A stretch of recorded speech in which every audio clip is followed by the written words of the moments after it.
Assalamualaikum teman-teman, kembali lagi bersama saya. Jadi di video kali ini saya akan membahas bentuk energi. Mari kita simak videonya.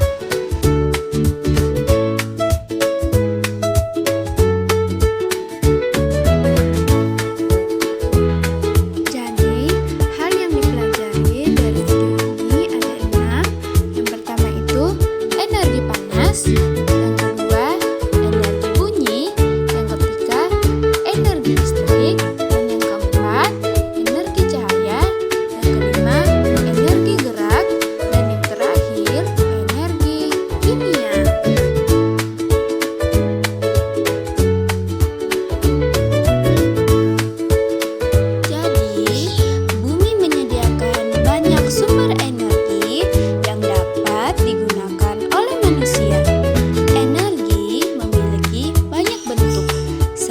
Bentuk energi berbeda-beda kegunaannya. Apa saja sih bentuk energi itu? Mari kita pelajari.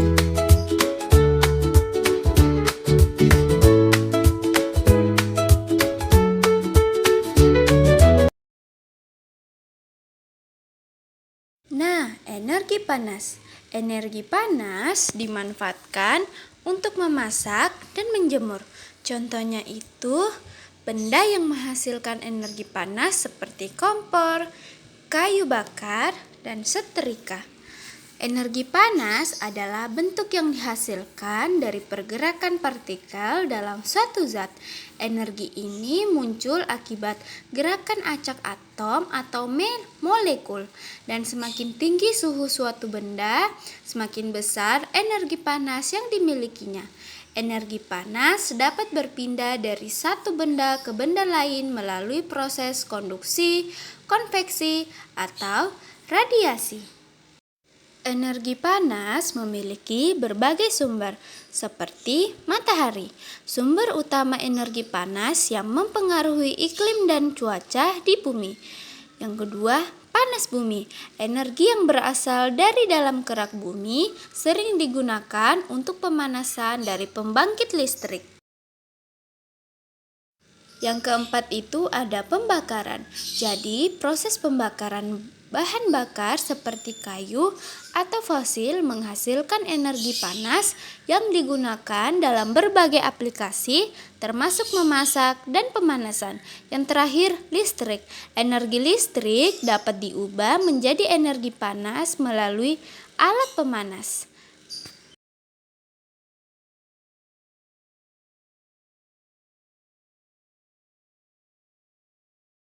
Nah, selanjutnya ada energi bunyi.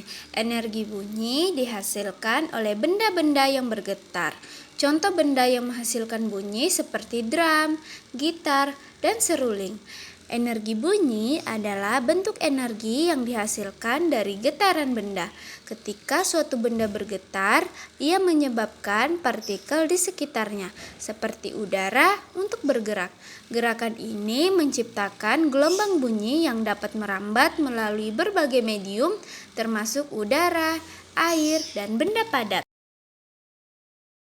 Sumber energi bunyi dapat berasal dari berbagai sumber, yaitu alat musik, misalnya gitar atau piano yang menghasilkan suara melalui getaran senar. Adapun suara manusia, suara dihasilkan ketika pita suara bergetar saat kita berbicara atau bernyanyi. Yang terakhir itu ada mesin dan kendaraan. Suara dari mesin mobil atau motor dihasilkan oleh gentaran komponen mesin. Nah, teman-teman, ketika kalian berbicara, maka bagian leher kalian akan bergetar. Benda yang menghasilkan bunyi akan menghasilkan getaran. Getaran tersebut berasal dari organ tubuh, yaitu pita suara.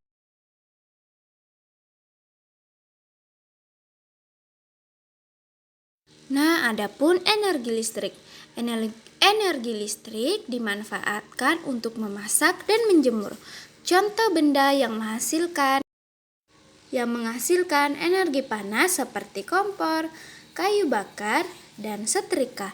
Energi listrik adalah bentuk yang dihasilkan dari pergerakan elektron melalui konduktor, seperti kawat tembaga.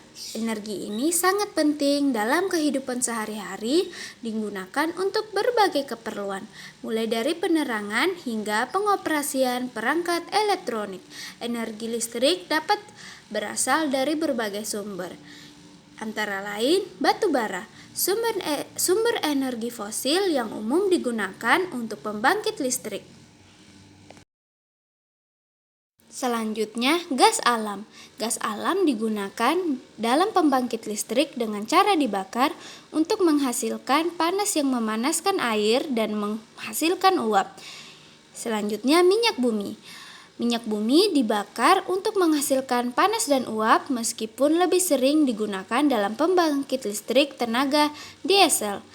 Yang keempat, tenaga air. Pembangkit listrik tenaga air menggunakan aliran air untuk memutar turbin dan menghasilkan listrik.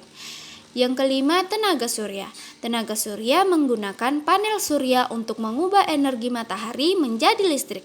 Yang terakhir, tenaga angin. Tenaga angin menggunakan kincir angin untuk menggerakkan generator dan menghasilkan listrik.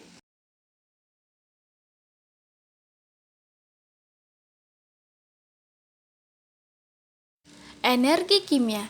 Energi kimia merupakan energi yang dapat diolah oleh tubuh makhluk hidup. Contohnya adalah makanan yang kita makan setiap. Energi kimia juga dihasilkan selama reaksi kimia dan dapat dilepaskan atau diserap tergantung pada jenis reaksi yang terjadi. Besarnya energi yang dihasilkan tergantung pada jenis dan jumlah reaksi.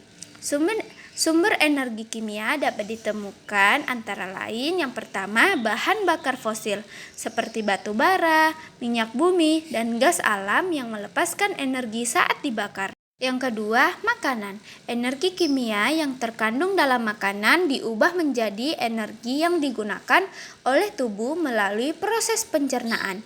Yang terakhir, baterai. Mengandung bahan kimia yang dapat mengubah energi kimia menjadi energi listrik melalui reaksi elektrokimia. Energi gerak. Energi gerak atau energi kinetik dimiliki oleh benda yang bergerak. Contoh benda yang menghasilkan energi gerak seperti angin, kipas, blender, dan kincir angin. Energi gerak yang memiliki oleh suatu objek karena gerakannya. Semakin cepat suatu objek bergerak dan semakin besar massa objek tersebut. Sumber energi gerak yang pertama itu tenaga mesin. Mesin-mesin dalam kendaraan atau alat berat mengubah energi bahan bakar menjadi energi gerak. Selanjutnya, energi angin. Kincir angin mengubah energi gerak angin menjadi energi mekanik. Yang terakhir, tenaga air. Aliran air di sungai atau bendungan dapat menghasilkan energi gerak yang dimanfaatkan untuk pembangkit listrik.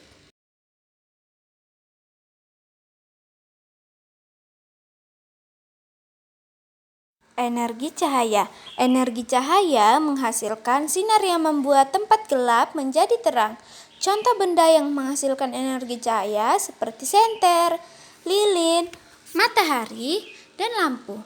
Energi cahaya adalah bentuk energi yang dihasilkan oleh sumber-sumber yang memancarkan cahaya. Cahaya itu sendiri merupakan radiasi elektromagnetik yang dapat terlihat oleh mata manusia dan memiliki berbagai panjang gelombang. Energi cahaya memiliki peran penting dalam kehidupan sehari-hari dan berbagai proses alami. Sumber energi cahaya ada 4. Yang pertama itu matahari. Sumber utama energi cahaya yang mendukung kehidupan di bumi, termasuk proses fotosintesis pada tumbuhan. Yang kedua, lampu LED, menghasilkan cahaya dan efisiensi tinggi dan rendah emisi panas, digunakan dalam berbagai aplikasi penerangan.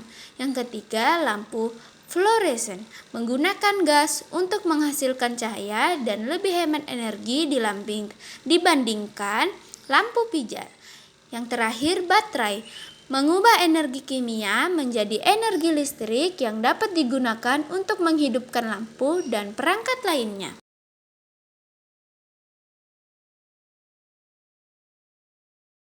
Baiklah teman-teman, sekian dulu ya video kita kali ini.